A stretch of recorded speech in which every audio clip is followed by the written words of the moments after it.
look, at the end of the day, the American empire um, is able to control Trump. And Trump is a chaos agent, but he is doing the bidding of the American empire, right? So everyone's attention is focused on Trump and think it's all Trump's stupidity that is leading to all this chaos around the world.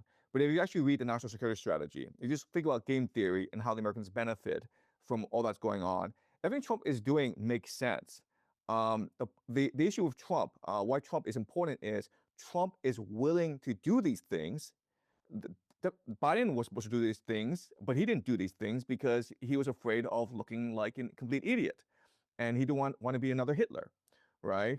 He didn't want to be the bad guy, and so it's actually very hard to find someone like Trump who's willing to be the bad guy, who's willing to be the scapegoat, and who's willing to act rashly without thought. So remember back 2003 during during the war against Iraq, everyone knew it was about oil. Everyone knew it was about the American empire, and you had protests all around the world against this act of aggression against Iraq. But now, in this blatant act of aggression against Iran, you don't have protests around the world. Everyone's focused on Trump and thinking that if Trump would be gone in 2 years' time, and then the world will return back to normal. So Trump is extremely useful for the purposes of American empire. That's why I think that he'll stick around, because the American empire needs certain things to happen, including a national draft. So the reality is that for the past few years, America has been trying to onshore manufacturing back from China, and it doesn't work. And there's a really good reason why it doesn't work, because the American population has become complacent.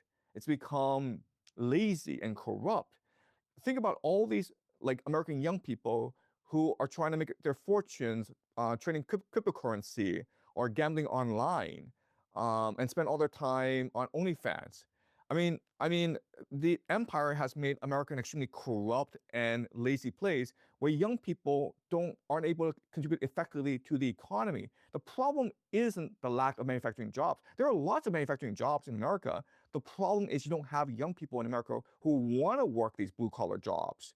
They don't want to work for like $10 an hour. They much rather, gamble and try to make $1 million in a year.